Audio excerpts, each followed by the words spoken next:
오늘은 대림절 첫 번째 주일로 저희들이 지키고 있는데요.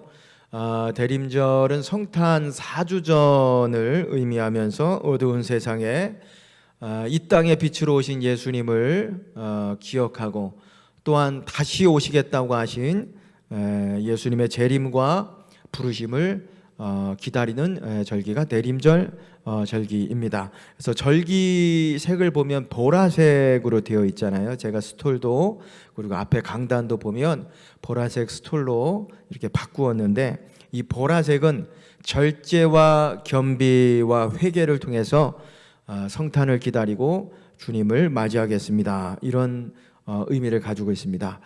앞으로 시작되는 이 대림절 절기 기간 동안에 우리 자신을 좀 돌아보고 마음을 새롭게 함으로 주님을 맞이할 준비를 하는 저와 여러분들이 될 수 있기를 원합니다. 오늘은 히브리서 17번째 시간으로 믿음으로라는 제목을 가지고 또 말씀의 은혜를 나누기를 원합니다.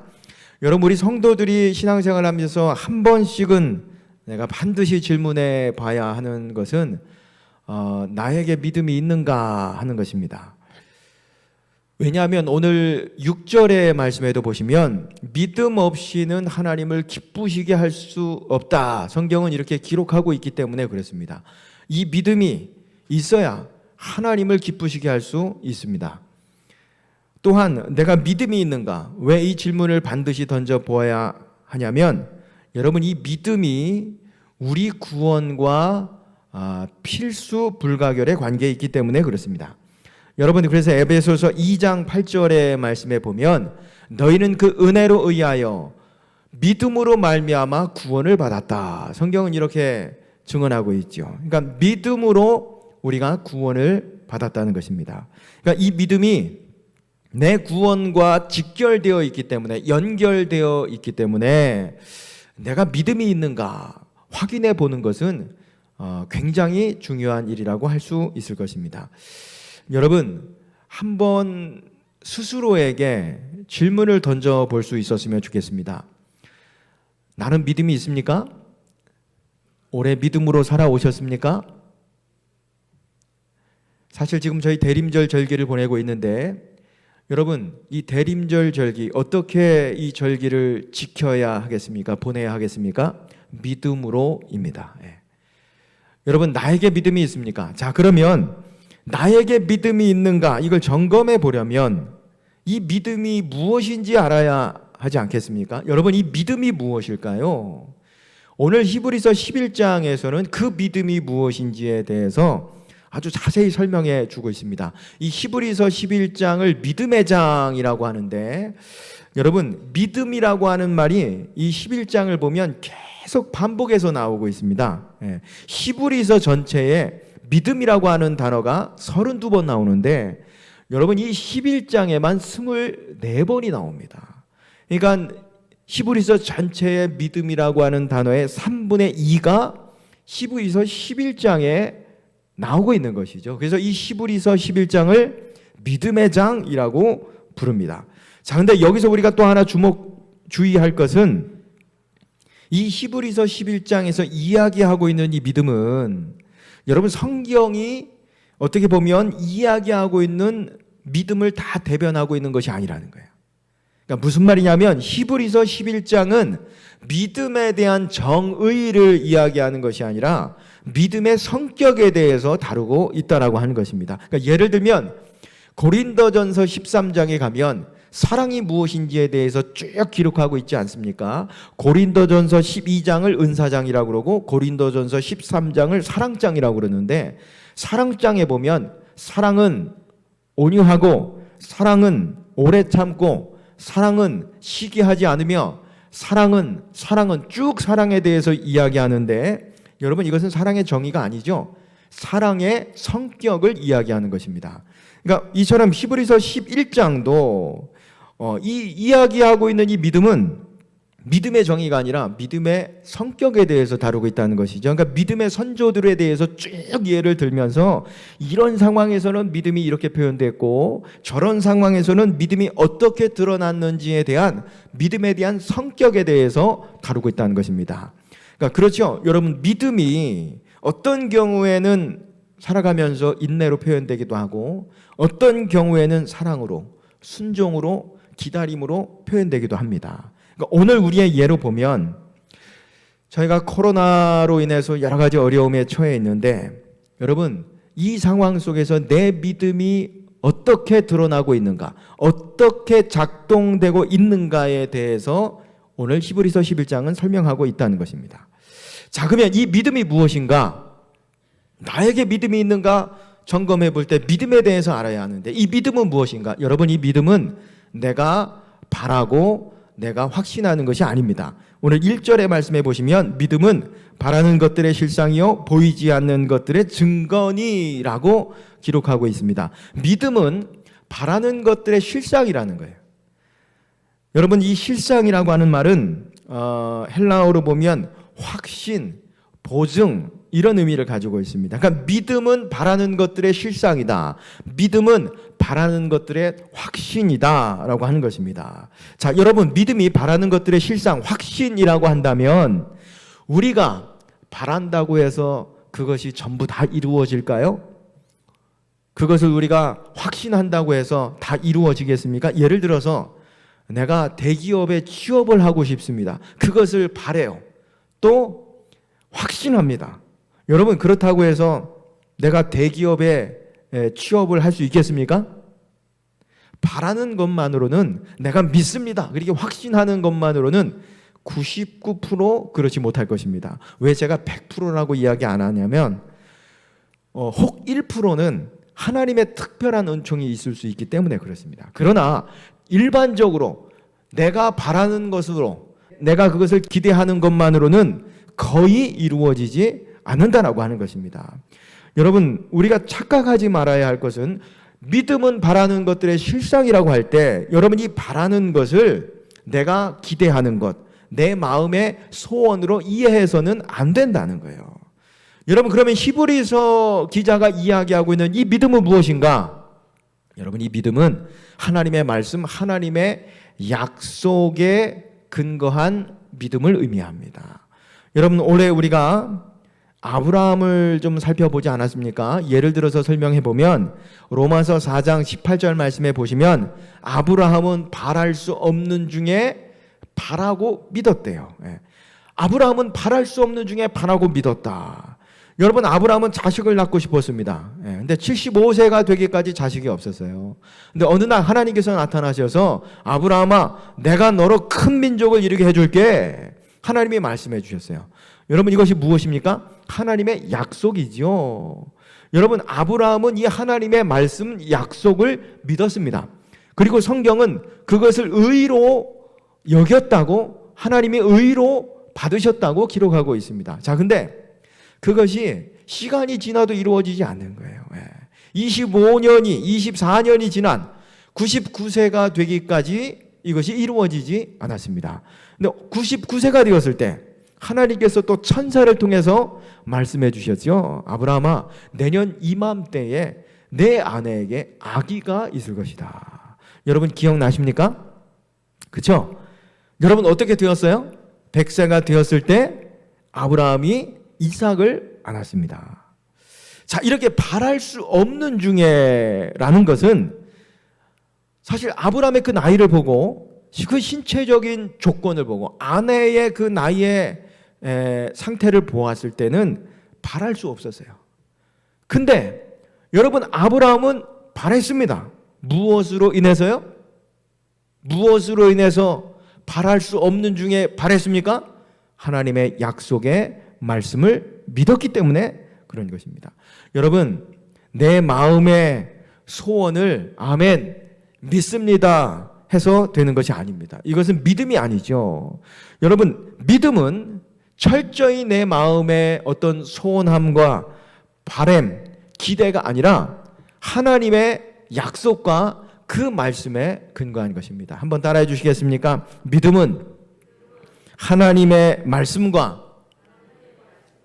약속에 근거한 것이다. 자, 여러분 이렇게 아브라함이 자신의 몸이 죽은 것 같이 되었을 때에 하나님이 자식을 주겠다고 말씀하셨습니다. 근데 그것을 바라고 믿었습니다. 그러면 아브라함이 어떻게 여러분 이와 같은 믿음을 가질 수 있었을까요? 그것은요, 아브라함이 하나님이 어떤 분이신지 알았기 때문에 그렇습니다. 로마서 4장 18절의 말씀해 보시면 아브라함이 믿었던 하나님이 어떤 하나님인지에 대해서 소개하고 있는데, 자 보세요. 아브라함이 어떤 하나님을 믿었습니까? 하나님은 죽은 자를 살리시며, 하나님은 죽은 자를 살리시라는 거죠. 두 번째로는 없는 것을 있는 것으로 부르시는 하나님이시라. 그러니까 바랄 수 없는 중에도 아브라함이 바랬던 것은, 믿었던 것은 하나님은 하나님의 약속의 말씀을 믿었기 때문인데, 그 하나님을 믿었기 때문에 그래요. 하나님은 죽은 자를 살리시고 없는 것을 있는 것으로 부르시는 하나님이시다. 아무것도 없었어요. 근데 하나님은 불러서 있게 하시는 분이시라는 거예요. 여러분 창세기의 말씀에 보면 이와 같은 하나님에 대해서 소개하고 있습니다. 하나님께서는요, 아무것도 없는 가운데 무에서 천지를 창조하셨습니다. 하나님께서 빛이 있으라 이렇게 말씀하셨으니 성경이 빛이 있었다고 증언하고 있죠. 빛만이 아닙니다. 하나님께서는요, 말씀으로 하늘의 해와 달과 별들과 이 세상 모든 만물을 창조하셨습니다. 그러니까 아무것도 없는데 있으라고 하니까 있게 된 거죠. 여러분 이렇게 하나님께서는요, 없는 것을 부르셔서 있게 하시는 하나님이십니다. 그래서 오늘 히브리서 저자는요, 이 내용을 오늘 히브리서 11장 3절의 말씀에 보시면 창조신앙으로 오늘 이 믿음에 관한 것을 연결시켜 가고 있는 것을 볼 수 있습니다. 오늘 3절의 말씀에 보면 믿음으로 모든 세계가 하나님의 말씀으로 지어진 줄을 우리가 아나니 보이는 것은 나타난 것으로 말미암아 된 것이 아니니라. 여러분 이 세상을 하나님이 창조하신 것을 믿습니까? 아멘. 여러분 우리가 사도신경 중에 고백했잖아요. 첫 마디가 무엇입니까? 전능하사 천지를 어떻게요? 천지를 만드신 하나님 아버지를 내가 믿사오며. 우리가 믿는 하나님, 그분이 우리 아버지신데 그분은 어떤 분이냐면 천지를 만드신 분이라는 거예요. 창조하신 분이라고 하는 것입니다. 자, 그러면 여기서 질문 하나 드리겠습니다. 여러분 우리가 그것을 어떻게 할 수 있습니까? 여러분 어떻게 아세요? 하나님이 어떻게 천지를 창조하셨는지 여러분 어떻게 그것을 알고 믿으십니까? 여러분 하나님이 천지를 창조하실 때 그 천지 창조하는 것을 보셨습니까? 여러분 그때 계셨나요? 여러분 욥에게도 하나님이 그러잖아요. 너 천지 창조할 때, 내가 이 세상 모든 만물 만들 때 너 어디 있었어? 하나님이 이렇게 묻지 않았습니까? 여러분 우리가 봤기 때문에 믿습니까? 아니죠. 그러면 우리가 어떻게 하나님이 천지를 창조하셨다고 믿습니까? 너무 어려운 질문인가요? 하나님께서 말씀하셨기 때문에 믿는 거죠. 오늘 구약의 말씀해 보시면 성경을 시작하면서 이렇게 기록하고 있습니다. 태초에 하나님이 천지를 창조하시니라. 여러분 그렇습니다. 우리가 하나님께서 천지를 만드셨다, 천지 창조에 대해서 믿는 것은 말씀을 믿기 때문에 그렇습니다. 말씀으로 천지를 창조하셨다고 성경에 기록되어 있기 때문에 여러분 하나님께서 천지를 창조하셨다고 우리가 믿는 것입니다. 그러나 여러분 오늘 과학과 이성은 어떻습니까?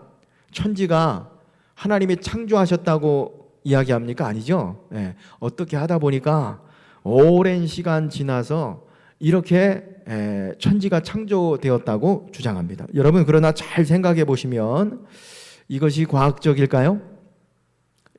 질문 하나 드리면 하나님께서 어떤 계획과 목적을 가지고 이 세상을 말씀으로 디자인하고 창조하셨다.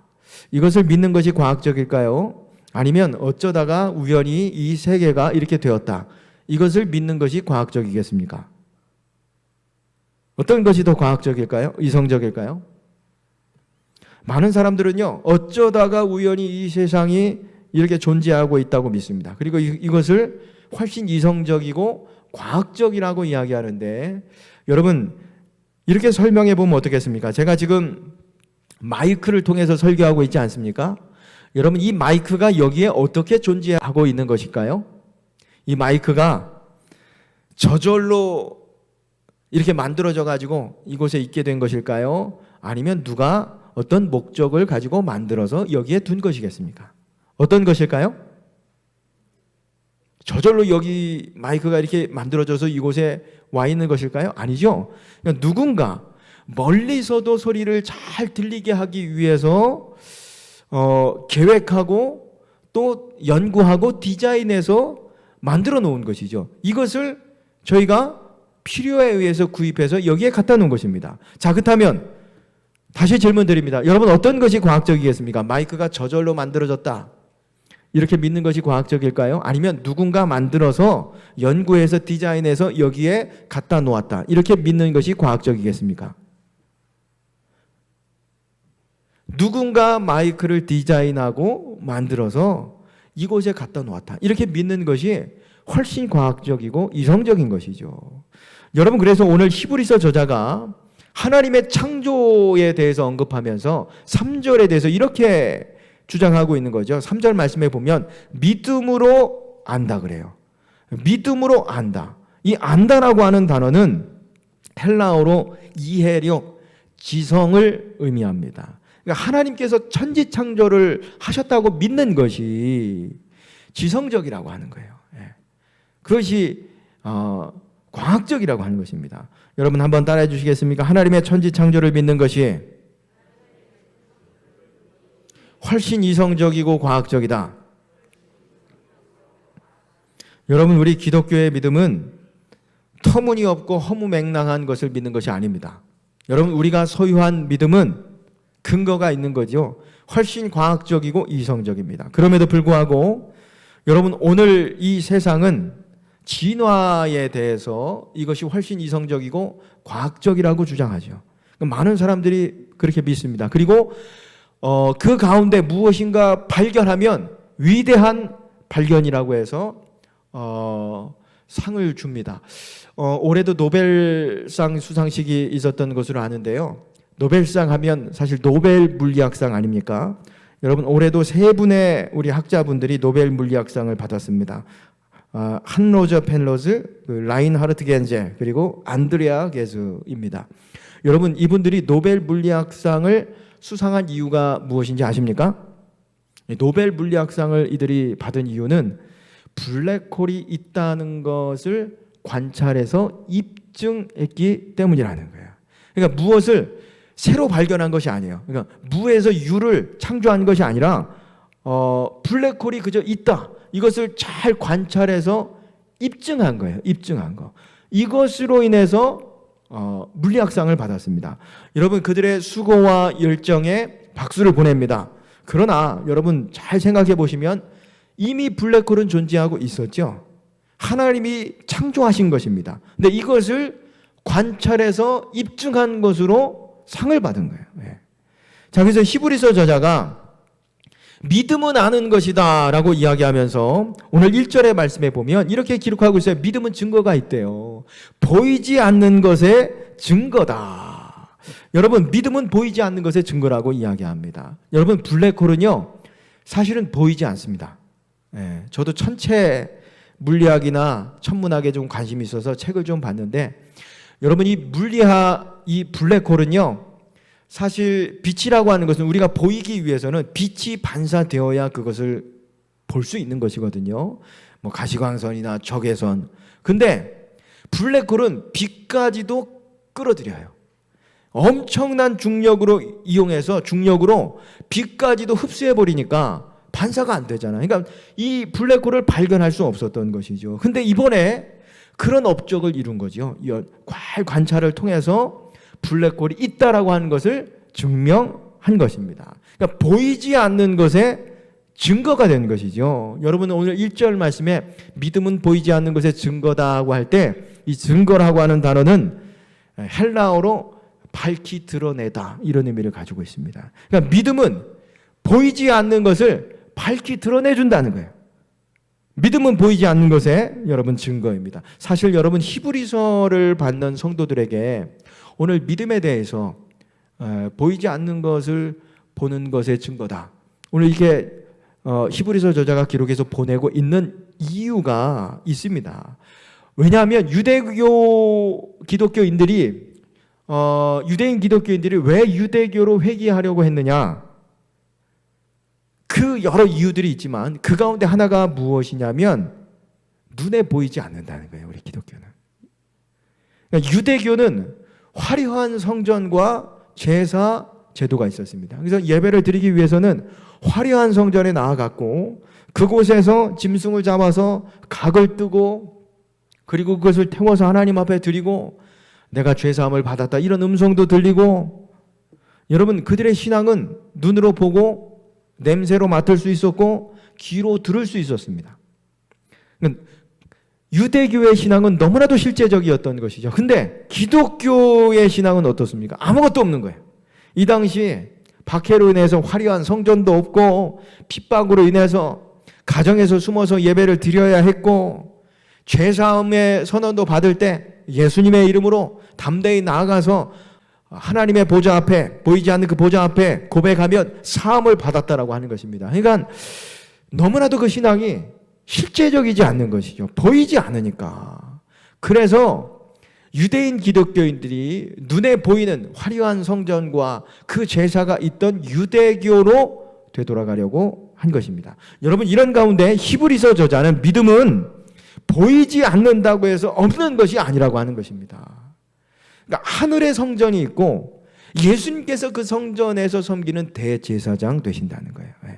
이 땅에서 우리가 눈으로 보이는 이 화려한 성전과 제도는 그림자일 뿐이라고 하는 것입니다. 그러니까 우리의 큰 대제사장 되신 예수님께서 예물로서 그 몸을 예물로 드려서 우리의 모든 죄를 단번에 사하시고 용서하셨다. 그래서 이 복음을 믿고 하나님 앞에 담대히 나아가면, 참 마음과 온전한 믿음으로 나아가면 하나님이 우리를 구원해 주신다. 새롭게 해 주신다.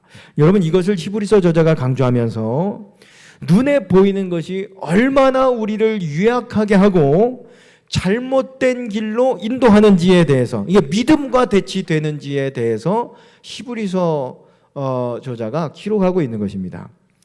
여러분 보는 것은 때로 우리를 잘못된 길로 인도합니다. 여러분 사실 돌아보시기 바랍니다. 왜 오늘 우리가 두려워하고 있나요? 왜 오늘 이렇게 낙심하고 왜 오늘 이렇게 의기소침해 있습니까? 눈에 보이는 것들 때문에 그래요. 코로나로 인해서 우리 앞에 놓여진 여러 가지 정치, 경제, 사회, 우리의 모든 이런 상황들 때문이죠. 여러분 우리가 이 시간에 분명히 해야 할 것은 내가 보는 것들은 믿음과 항상 부딪힌다는 거예요. 상충한다는 거예요. 그 고린도후서 5장 7절의 말씀에 보면 사도 바울은 그래서 이렇게 기록하고 있습니다. 이는 우리가 믿음으로 행하고 보는 것으로서 행하지 아니함이라. 여러분 우리는 어떤 삶을 살아가는 자들인가 설명하고 있죠. 보는 것으로 살아가는 자들이 아니래요. 무엇으로 행하고 무엇으로 살아가는 자들이라고 이야기하고 있습니까? 믿음으로 행하고 믿음으로 살아가는 자들이라는 거예요. 여러분 사실 보는 것이 우리를 참 혼란스럽게 하고 우리를 두렵게 합니다. 혹시 강화 유리로 된 그 바닥에 서 본 분들이 계십니까? 롯데타워 102층에 가면 거기 이렇게 강화 유리로 된 바닥이 따로 한 공간에 이렇게 있더라고요. 혹시 거기 서본 분들이 계세요? 그 밑에 보면 102층 그 밑으로 뻥 뚫려 있어가지고 다 건물들도 차도 요만하게 보이더라고요. 여러분 그곳에 서려면 용기가 필요합니다. 사실 강화 유리로 되어 있기 때문에 사람이 아무리 많이 거기 서도 그게 사실 깨지지 않죠. 거기서 막 뛰어도 괜찮습니다. 문제가 없습니다. 근데 여러분 우리는 그곳에 서려고 하지 않습니다. 왜? 볼 때 밑에가 다 보이니까 거기 섰다가는 어떻게 해요? 혹시 깨지면 어떨까? 떨어지면 어떨까? 이런 두려운 마음 때문에 그렇죠. 여러분 보는 것은 나를 속입니다. 나로 하여금 행동하는데 엄청난 영향을 끼친다는 거예요. 그러므로 사랑하는 여러분, 오늘 내가 이 보는 것으로 인해서 흔들리는 분들이 계십니까? 오늘 이 보이는 것으로 인해서 두려움이 있고 삶의 의욕도 잃어버리고 좌절하고 미래가 보이지 않는다고 절망하는 분들이 계십니까? 여러분, 오늘 히브리서 저자는 보는 것에서 눈을 떼내라는 거예요.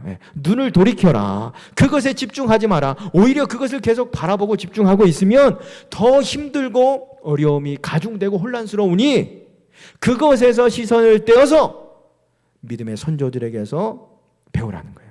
여러분, 그래서 오늘 히브리서 4장 이후의 말씀을 쭉 보면 창세기 이야기하면서 가인에 대해서, 그리고 에녹에 대해서, 노아에 대해서, 그러니까 믿음의 선조들의 족적에 대해서 쭉 이야기하면서 보이지 않는 가운데서도 그들이 어떻게 믿음으로 살아갔는지 그것을 설명해 가고 있는 것입니다. 여러분, 히브리서 11장 7절의 말씀에 보시면 노아에 관한 말씀이 나오는데 이렇게 기록하고 있습니다. 믿음으로 노아는 아직 보이지 않는 일에 경고하심을 받아 경외함으로 방주를 준비했다. 그러니까 보이지 않는 그 일에, 보이지 않았지만 하나님이 약속하시고 하나님이 말씀하셨으니까 순종해서 산에서 방주를 지었다는 거예요. 히브리서 11장 8절의 말씀에도 보시면 아브라함에 관한 말씀이 기록이 되어 있는데요. 아브라함이 믿음으로 부르심을 받을 때에 순종하여 장래의 유업으로 받을 땅에 나아갈세 갈 바를 알지 못하고 나아갔으며. 자, 보세요. 갈 바를 알지 못하고 나아갔대요. 하나님이 말씀하셨으니까 그 약속의 말씀을 믿고 보이지 않았지만 순종했다라고 하는 것입니다. 모세는 어떻습니까, 여러분? 다 살펴볼 수는 없고 11장 27절의 말씀에 보면 믿음으로 애굽을 떠나 왕의 노함을 무서워하지 아니하고 곧 보이지 아니하는 자를 보는 것 같이 하며 참았으니. 그러니까 눈에 보이는 이 바로 왕을 걱정하고 두려워하는 것이 아니라 보이지 않는 하나님을 더 확실하게 붙들고 순종해서 하나님의 사명을 이루어 나갔다는 것입니다. 사랑하는 여러분, 지금 무엇으로 인해서 내가 이렇게 흔들리고 있습니까? 두려워하고 있습니까? 눈에 보이는 것으로 인해서가 아닙니까? 그것으로 인해서 의기소침하고 두려워하고 좌절해하고 있지는 않습니까?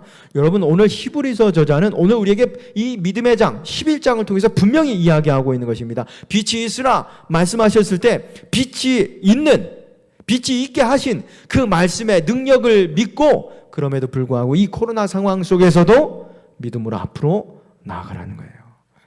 말씀을 마치겠습니다. 여러분, 믿음이 무엇입니까?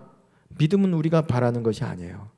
믿음은 우리가 기대하는 것이 아닙니다. 믿음은, 여러분, 믿음의 근거는 무엇입니까? 하나님의 말씀이고 하나님의 약속입니다. 그리고 이 하나님의 약속과 하나님의 말씀은 훨씬 이성적이고 훨씬 과학적입니다. 그렇기에 여러분, 눈에 보이지 않는 우리의 상황 속에서도 여러분, 보이지 않는 것을 우리의 믿음으로 증거 삼아서 어떤 우리의 상황 속에서든지 여러분 담대함으로 흔들리지 말고 나아가는 저와 여러분의 삶이 될 수 있기를 주님의 이름으로 축원합니다. 기도하겠습니다.